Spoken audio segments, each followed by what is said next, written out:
आज तो धूप की एक किरण भी नहीं निकली, पूरे आसमान में बादल छाए हुए, कहीं बारिश ना हो जाए। अक्षिता बाहर रस्सी पर कपड़े फैलाकर आई, अपने छोटे से घर में वापस आ गई जहाँ धुआं ही धुआं हो रहा था।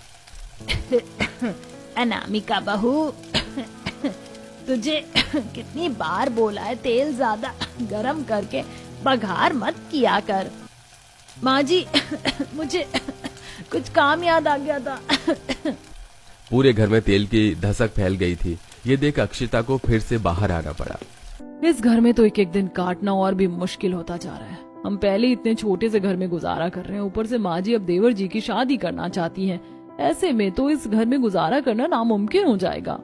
अक्षिता ये सोचते हुए बाहर खड़ी हुई परेशान हो रही थी कि तभी उसके सिर पर ठंडी ठंडी पानी की बूंदें आकर गिरने लगी, जिससे वो अपनी सोच से बाहर आई और उसने देखा कि सामने रस्सी पर फैले कपड़े बारिश में भीगने लगे। अरे नहीं, मैंने अभी ये सारे कपड़े धोए थे। अक्षिता जल्दी से सारे कपड़े उतार के घर में आई। सत्यानाश, तुम दोनों का ध्यान किधर रहता है? हाँ, एक ने पूरे घर में धसक फैला दी और दूसरे ने सारे धुले कपड़े भिगो दिए। माँ जी, अचानक ही बारिश शुरू हो गई, इतने मैंने कपड़े उतारे, इतने में कपड़े गीले हो गए। तो अब खड़ी खड़ी मेरा मुंह क्या देख रही है? हाँ, रस्सी बांध और इन्हें घर में ही फैला। हे भगवान, अब इस चूहे के बिल जैसे घर में अगर इसने कपड़े फैला दिए तो निकलना बढ़ना भी मुश्किल हो जाएगा। और तू खड़ी खड़ी क्या सोच रही है अनामिका बहू? चल जल्दी से अक्षिता बहू की कपड़े फैलाने में मदद कर। संपूर्णा के कहने पर अनामिका ने मुंह बनाकर अक्षिता के साथ रस्सियां बंधवाई और फिर उन पर कपड़े फैलाए। अब सावन का महीना लगने जा रहा था, ऐसे में उन्हें अब और ज्यादा दिक्कतों का सामना करना पड़ता। देखिए जी, मैं इस घर में अब एक दिन और नहीं रह सकती। इसके इतना छोटे होने की वजह से आए दिन मुझे नई नई दिक्कतों का सामना करना पड़ रहा है। मैं तुम्हारी बात समझ रहा हूँ अनामिका, लेकिन अभी मैं कुछ नहीं कर सकता। आज इतनी महंगाई के जमाने में एक पक्का बड़ा मकान खड़ा करना आसान नहीं है। गरीबी की वजह से उन लोगों के लिए घर बनाना बहुत मुश्किल था। वो जैसे तैसे उसी घर में गुजारा कर रहे थे। साथ ही संपूर्णा को अपने छोटे बेटे कार्तिक की शादी करने की भी जिद लगी हुई थी, लेकिन घर के छोटा होने की वजह से रिश्ते वाले मना कर देते। कार्तिक के अब तक 3 रिश्ते टूट चुके थे, वो भी सिर्फ घर की वजह से। माँ जी, हमें अभी देवर जी की शादी के बारे में नहीं सोचना चाहिए। जब तक हमें एक बड़ा सही घर नहीं मिल जाता, तब तक हमें इस सिलसिले को बंद करना होगा। अब तू मुझे बताएगी कि मुझे क्या करना चाहिए और क्या नहीं? मुझे जो करना होगा मैं करके रहूंगी और मुझे कोई नहीं रोक सकता। माँ, समझने की कोशिश कीजिए, भाभी सही कह रही है। और वैसे भी छोटे घर में कोई भी लड़की रहने के लिए राजी नहीं होगी। तो फिर ठीक है, मैं आज ही तेरे ससुर से हमारी पेड़ वाली पुरानी जमीन को बेचने के बारे में बात करूंगी। मुझे जल्द ही एक ठीक से घर संभालने वाली बहू चाहिए, क्योंकि तुम्हारी वजह से हमारे सारे घर का हिसाब बिगड़ा हुआ है। इस पर अनामिका और अक्षिता को बुरा लगा। छोटा घर होने की वजह से वो ठीक से काम नहीं कर पाती और इससे संपूर्णा को शिकायत रहती। संपूर्णा किसी भी बात को सुनने को तैयार नहीं थी। उसे सिर्फ अपने छोटे बेटे की शादी करनी थी। सुनिए जी, छोटा घर होने की वजह से कार्तिक के कितने रिश्ते टूट चुके हैं। आप उस पेड़ वाली पुरानी जमीन को बेचकर इसे बड़ा बना लीजिए। संपूर्णा, आखिर तुम्हें कार्तिक की शादी इतनी जल्दी करनी ही क्यों है? हाँ, और अभी उस जमीन को बेचने का कोई फायदा नहीं है, वहाँ कोई नहीं रहना चाहता। हाँ माँ, एक तो हमारी जमीन पर इतना बड़ा पेड़ खड़ा हुआ है, ऊपर से आसपास दूर दूर तक सिर्फ वीराना है। ऐसे में वो जमीन बेचना आसान नहीं है, और अगर बिक भी गई तो उसके कोई अच्छे दाम नहीं लगाएगा। सभी ने संपूर्णा को काफी समझाने की कोशिश की, लेकिन संपूर्णा को कोई भी बात समझ में नहीं आ रही थी। फिर अगले दिन पूर्वी माँ जी किस जमीन के बारे में बात कर रही थी? भाभी, यहाँ से काफी दूर हमारी एक पुरानी जमीन पड़ी हुई है, जिस पर एक बड़ा पेड़ खड़ा हुआ है। बसावट ना होने की वजह से उस जमीन के अच्छे दाम नहीं लग पाते, इसीलिए हम उसे बेचने के लिए सही समय का इंतजार कर रहे हैं। क्या तुम मुझे वो जगह दिखा कर ला सकती हो? ठीक है भाभी, लेकिन पहले हम सभी खाना खा लेते हैं, उसके बाद हम वहाँ जाएंगे।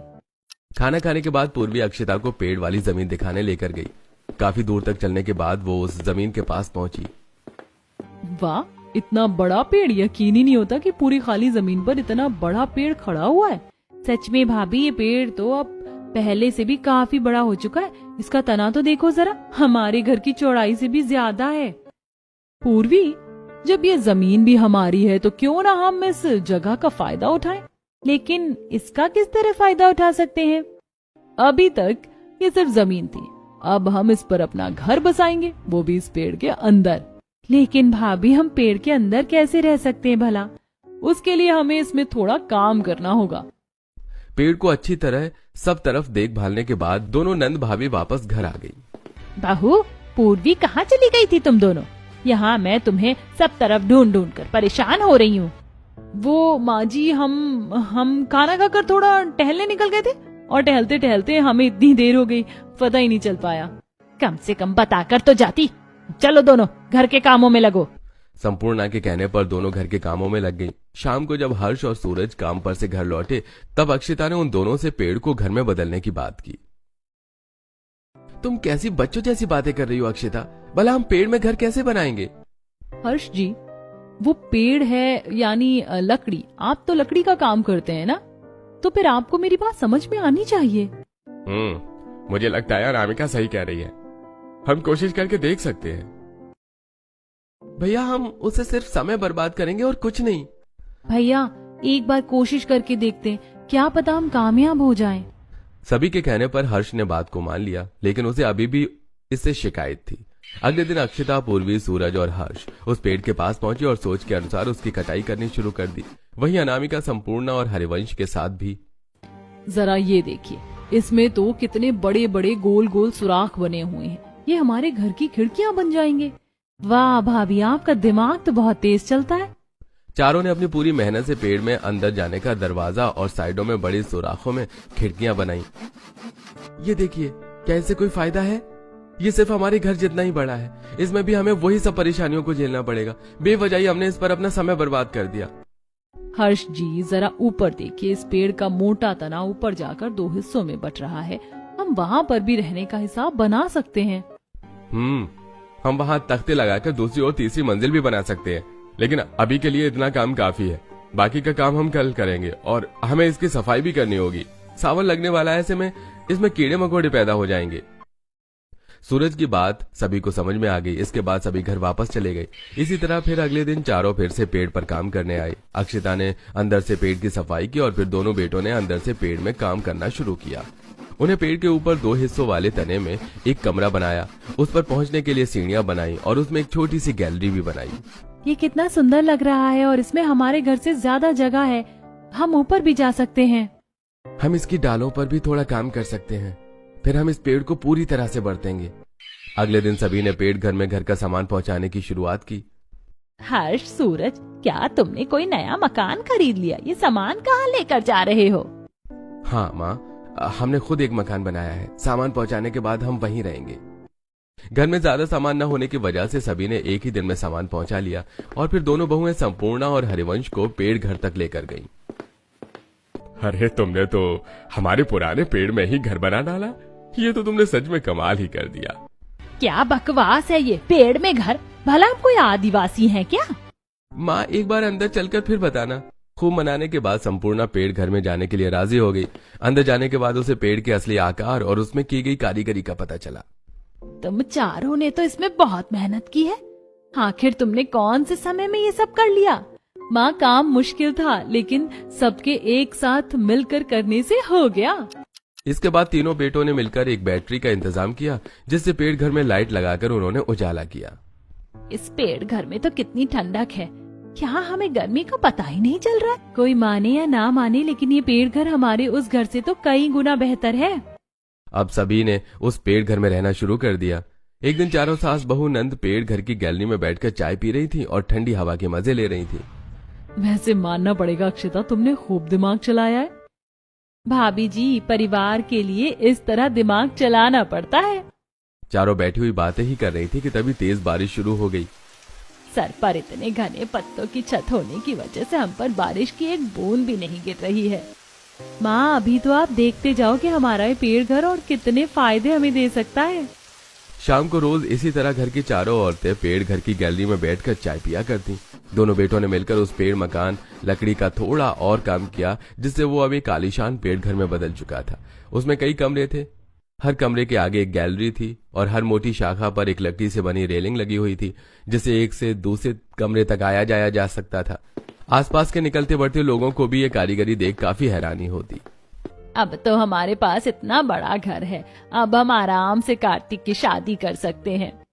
इस बार कार्तिक की शादी करने के लिए किसी ने मना नहीं किया। लड़की वालों को भी पेड़ घर काफी पसंद आया।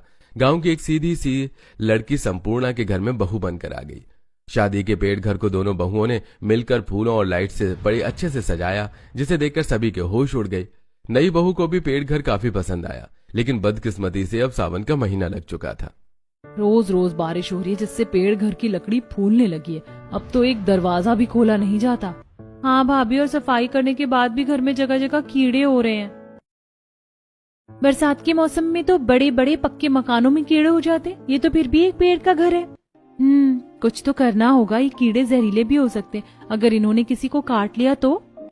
आप सभी चिंता मत कीजिए, मैं कीड़े मारने वाली दवाई ले आई हूँ। हम इसे पूरे घर में छिड़क देंगे, जिससे यहाँ कीड़े नहीं होंगे। तीनों बहुओं ने मिलकर पूरे घर में कीड़े मारने वाली दवाई का छिड़काव किया। इससे कुछ कीड़े तो मर गए, लेकिन वो काफी नहीं था, और लगातार बारिश होने की वजह से उसकी लकड़ी से भी अब कीड़े पैदा हो गए थे। सभी को अब कीड़ों की वजह से काफी दिक्कत होने लगी। इतनी ज्यादा बारिश होने की वजह से पूरे पेड़ घर में सीलन फैल चुकी है। ऐसे में ऊपर वाली मंजिलों पर रहना ठीक नहीं होगा। इस मौसम में लकड़ी फूलकर कमजोर हो जाती है। बारिशों की वजह से अब सभी का ऊपर वाली मंजिलों पर जाना बंद हो गया था, जिसकी वजह से ऊपर के कमरों की सफाई न होने की वजह से उनमें गंदगी फैलने लगी। लंबा समय गुजरने के बाद बारिश होनी बंद हो गई, लेकिन अब कुछ ही दिनों में पतझड़ का मौसम लगने वाला था और पेड़ के पत्ते झड़ना शुरू हो गए। ये लो, अभी तो बारिश को कहर खत्म हुआ था और अब ये तेज हवाएं चलने लगी। अब पतझड़ का मौसम लगने लगा है। ऐसे में इस पूरे पेड़ घर के पत्ते झड़ जाएंगे। हे भगवान, अगर ये इतना बड़ा पेड़ सूख गया तो कितना डरावना लगेगा। अरे नहीं, यहाँ तो वैसे भी दूर दूर तक कोई नहीं रहता है। लेकिन अब डरने से क्या फायदा था। कुछ ही दिन में पतझड़ का मौसम लग गया और पेड़ से तेजी से पत्ते गिरने भी शुरू हो गए। अरे ये क्या, इस रूखे सूखे मौसम में तो पेड़ घर के आधे से ज्यादा पत्ते गिर चुके हैं। धीरे धीरे ये पूरी तरह गंजा हो जाएगा और हमें फिर से वही सब परेशानियां उठानी पड़ेंगी। अक्षिता अनामिका को कुछ नहीं कह पाई, क्योंकि उसे पता था कि अनामिका सही कह रही है। और धीरे धीरे पेड़ घर के सारे पत्ते झड़ गए, जिससे उसकी बड़ी शाखाएं अब सूखने लगी। एक दिन एक बड़ी शाखा गैलरी की रेलिंग पर आकर गिरी, जिससे रेलिंग टूट गई। अरे नहीं, इसकी शाखाएं तो गिर रही हैं। हाँ भाभी, कुछ दिन पहले एक बड़ी शाखा बिल्कुल मेरे बराबर में जमीन पर आकर गिरी। अगर मैं थोड़ी भी हिलती तो उसके नीचे दब जाती। फिर तो हमें हर दम यहाँ सावधानी से रहना होगा। अब सभी घर में चौकन्ने होकर रहने लगे, लेकिन अब सर्दियां शुरू होने वाली थी, जिसमें लकड़ी और भी ज्यादा सूखने लगी और धीरे धीरे पेड़ की बड़ी बड़ी डालें नीचे आकर गिरने लगी। अब सभी ने शाखाओं के गिरने की वजह से पेड़ के बाहर खड़ा होना बंद कर दिया था। औरतें पेड़ के अंदर रहकर समय बिताया करती, वहीं उनके पति काम पर चले जाते। फिर एक दिन, अरे ये क्या हो रहा है? क्या यहाँ पर कोई बिल्डिंग बनने वाली है? अक्षिता ने देखा कि पेड़ से कुछ दूरी पर बड़ी बड़ी बुलडोजर्स, क्रेन और कुछ इंजीनियर खड़े हुए थे। अक्षिता, सुनने में आया है कि यहाँ एक बड़ा होटल बनने जा रहा है। अगर ऐसा हुआ तो हमारी जमीन की कीमत काफी बढ़ जाएगी और हम एक अच्छा बड़ा घर बना पाएंगे। ये तो बहुत अच्छी बात है। वैसे भी हम इस घर में इतनी ठंड में अब गुजारा नहीं कर पा रहे। समय गुजरा और अब और ज्यादा ठंड बढ़ गई। ठंडी ठंडी हवाएं चलने लगी, जिससे पेड़ घर पर काफी असर पड़ रहा था। कितनी सर्दी है। इस पेड़ घर में तो हमारे घर से दुगुनी सर्दी लग रही है। माँ जी, ये लकड़ी है ना, ठंड पड़ने से ये काफी ठंडी हो गई है, जिससे हमारे पेड़ घर में 2 गुना सर्दी बढ़ गई है। भाभी, इन खिड़कियों से भी बहुत ठंडी हवा आती है और पेड़ में जगह जगह झिर्रियां हैं, जिनसे हवा पार होती रहती है। किसी काम का नहीं है ये आलीशान पेड़ घर। इसमें भी हमें दिक्कतों का सामना ही करना पड़ रहा है। भाभी, हर्ष जी ने बताया है कि यहाँ से कुछ ही दूरी पर एक होटल बनने जा रहा है, जिससे हमारी जमीन के दाम बढ़ सकते हैं। अगर ऐसा हुआ तो हम अपने उसी 1 मंजिला छोटे मकान को बड़ा कर लेंगे। क्या सच में? लेकिन उसमें तो बहुत समय लग जाएगा। तब तक के लिए हमें इसमें ही गुजारा करना पड़ेगा। जनवरी की ठंड में पूरा परिवार किसी तरह पेड़ घर में समय गुजार रहा था। दिन पे दिन ठंड बढ़ती जा रही है और हम इस पेड़ घर में आग भी नहीं जला सकते हैं, और इतनी तेज हवा में हम इसके बाहर भी आग नहीं जला सकते हैं। अब हम करें तो क्या करें? चलो फिर से अपने उसी घर में चलते हैं। लेकिन माँ जी, वहाँ पर समय बिताना अब और भी मुश्किल हो जाएगा। यहाँ ठंड है, लेकिन कम से कम यहाँ जगह तो है। वो तो सिर्फ घर के नाम पर एक कमरा है। अनामिका की बात सभी को सही लगी और अब ठंड को झेलते हुए वो वहीं पेड़ घर में रह रहे थे। कुछ दिन बाद उन्होंने देखा कि पेड़ घर के आसपास घर बनने शुरू हो गए। वहीं होटल में भी लगातार काम चल रहा था। सर्दियों का मौसम गुजरने तक वहां कई घर बन गए और वहां लोगों ने भी रहना शुरू कर दिया। वहीं आए नए लोगों को पेड़ घर बना देखकर काफी हैरानी होती। वहीं पेड़ घर के परिवार को इस पर थोड़ी शर्मिंदगी भी महसूस होने लगी। हमारे आसपास कितने अच्छे मकान बन चुके हैं और हमारा इतना बड़ा परिवार अभी भी इसी पेड़ घर में रह रहा है। हमें साल भर होने वाला है इस घर में रहते रहते, लेकिन अभी तक हमसे एक घर नहीं बनाया गया। माँ जी, पिताजी, आपके बेटे पूरी मेहनत कर रहे हैं हम सबके लिए एक घर खड़ा करने को। एक दिन वो जरूर कामयाब होंगे। सच कहूँ तो मैं इस सब से बहुत थक चुकी हूँ। अब मैं यहाँ से जाना चाहती हूँ। अब सभी पेड़ घर में नहीं रहना चाहते थे। भले ही पेड़ घर में उन्हें रहने के लायक काफी जगह मिली थी, लेकिन इसके साथ उन्होंने बहुत सी परेशानियां भी उठाई, जिसकी वजह से वो अब वहां से जाना चाहते थे। अब वसंत का मौसम लग चुका था। पेड़ फिर से हरा भरा होने लगा और अब उसमें जगह जगह पर पत्ते निकलने लगे। उससे और नई डालें निकलने लगी, जिससे अब उनका संतुलन बिगड़ने लगा। फिर एक दिन, माँ, कोई हमारी जमीन को काफी अच्छे दामों में खरीदना चाहता है। आसपास सब बसावट होने की वजह से हमारी जमीन के दाम बढ़ गए हैं, तो क्या हम इस जमीन को बेच दें? अरे देवर जी, नेकी और पूछ पूछ, मैं तो अभी के अभी यहाँ से निकलना चाहती हूँ। सभी जमीन को बेचने को बिल्कुल तैयार थे और उम्मीद के अनुसार उनकी जमीन अच्छे दामों पर बिक गई। इसके बाद उन्होंने धीरे धीरे पेड़ घर को खाली करना शुरू किया। हमें इस पेड़ घर की बहुत याद आएगी। इतना लंबा समय गुजारा है हमने यहाँ पर। हाँ भाभी, ये घर जैसा भी हो, हमने इसे बहुत मेहनत से बनाया है। हम इसे हमेशा याद करेंगे। हमारी इसमें की गई मेहनत वसूल हो चुकी है। अब हमें इसे अलविदा कहने का समय आ चुका है। भले ही दिक्कतों के साथ, लेकिन पूरे परिवार ने उस पेड़ में काफी लंबा समय बिताया और ढेर सारी यादें बनाई। लेकिन अब उस पेड़ को वहां से हटने का समय आ चुका था। पूरा परिवार उस जमीन को बेचकर वहां से आ गया और जमीन के पैसों से उन्होंने अपने उसी पुराने 1 मंजिला के कमरे वाले घर में काम करवाकर उसे 3 मंजिला बड़ा बना लिया। अब पेड़ घर की जगह पर भी उसे हटाकर कई घर बन चुके थे। सभी को पेड़ घर की काफी याद आती। मुझे अभी भी हमारे पेड़ घर की बहुत याद आती है। सच कह रही हो, मुझे भी जब कभी उसकी याद आती है तो आंखें भर आती हैं। क्यों ना हम अपने घर के आंगन में ही एक पेड़ लगा ले, जिससे हमें उसके ना होने का एहसास नहीं होगा। हाँ, हम आंगन में एक पेड़ लगा सकते हैं और हम उसे बिल्कुल अपने पेड़ घर की तरह ही रखेंगे। सभी आंगन में पेड़ लगाने के लिए राजी हो गए और फिर उन्होंने आंगन में एक छोटा पेड़ लगाया जो काफी तेजी से बड़ा होने लगा। अब जब कभी भी किसी को पेड़ घर की याद आती तो वो आंगन में लगे पेड़ को देखकर खुश हो जाया करते।